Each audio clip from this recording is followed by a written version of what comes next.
Today we're going to look through a common question of priority shoppers, and we're going to look at it through the lens of a user on Reddit who posed this very question: Priority Apollo or 600 for commuting? Let's read the question and we'll tell you our thoughts.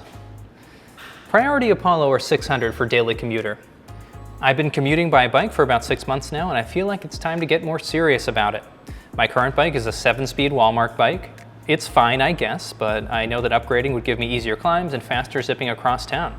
I live in a rural-ish area with some dirt roads and lots of hills, and commute into a city that's somewhat hilly with badly maintained roads. I feel like I'll need the ruggedness of a gravel bike, or something like the 600.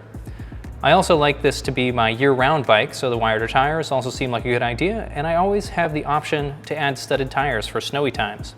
If anyone has any advice or insight, I'd be grateful, even if it's to suggest a different low maintenance, preferably belt drive option. I've read a lot of negative posts about the Continuum Onyx being sluggish and draggy due to the CVT Hub, so I don't think I'm interested in that model at this time. So this is a great use case for a priority bike in general. We're talking about a year-round commuter, somebody who's going to be using the bike in all weather. They are coming from an entry-level bike, pretty basic 7-speed Walmart bike, but I think they've come across some of the shortcomings of it through their riding. And they're looking for a bit more performance, ease on climbs, faster riding across town, and there's badly maintained roads and hills in their area. So this, I think, is the perfect use case for the Priority 600. And that's because what they need for their ride is an all-year commuter. And the 600 is a great choice for this because it has fenders and lights to stay visible at night and stay dry and relatively clean when it's more dirty out there. It has nice wide tires to soak up the bumps on those rugged roads and keep the rider comfortable day in, day out. And it has a super wide gear range to help with the hilliness on those climbs. Now, if he had come with slightly different needs or requirements for the bike, I would point him towards the Apollo. And I think the right rider for the Apollo would say something along the lines of, I'm looking to do more gravel rides, or I have a group that I'm trying to get into where we're doing more riding on the weekends, longer distance, something a little faster. Or I'm doing a daily commute, but I also want to ride further after my commute or on the weekends, and really take advantage of the higher speeds that bike's capable of and the multiple hand positions that you get to use with the drop handlebars. Now there's another bike mentioned in this post that I want to talk about, and that's the Continuum Onyx. We built the Continuum Onyx to be the ideal urban commuter, and I think it is. I don't think it's the right choice for this rider because they have more of a rural commute, and that has different requirements than what the Continuum Onyx is designed for.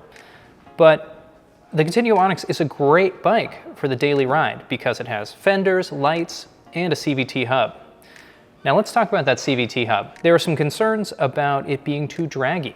It does have more drag than a perfectly maintained chain drive system, but it has specific advantages that make it ideal for the commute. One of those is that it never needs service throughout the entire course of its life.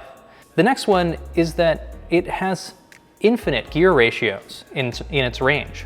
So that means that when you're riding the bike, you can fine-tune exactly how much effort you're putting in and how fast your pedals are spinning to make sure that you're comfortable at any given moment. In addition to all those commuting features and the CVT hub, the Onyx offers a comfortable riding position and is the perfect choice for day-to-day riding year-round. I think there are a lot of riders out there in a similar position. They have a Walmart bike, an entry-level bike, or a hand-me-down, and they're looking for something that doesn't sacrifice the pros of what they currently have, but improves upon the cons. So a great place to start thinking about this is, what does your existing bike do, and what does your existing bike not do that you want this new bike to do? Here's some stuff to think about when you're shopping. Do you want something with similar geometry that feels the same going down the road? Or do you want something that really expands the possibilities of the kinds of terrain you can ride? Do you want something faster or with more reliable braking? Or do you want something that has a lot of features built into it? Or do you want something really simple? Now these are all things to think about, and I would think about those in the context of what you already have. If you're thinking about these things as you're shopping, you're going to be happier with the bike you end up with. Hopefully this helped provide a little bit of insight into the differences between the bikes, but if you have questions about which one works for your specific needs, please reach out to our customer service team. We're always happy to help. The contact information is on your screen.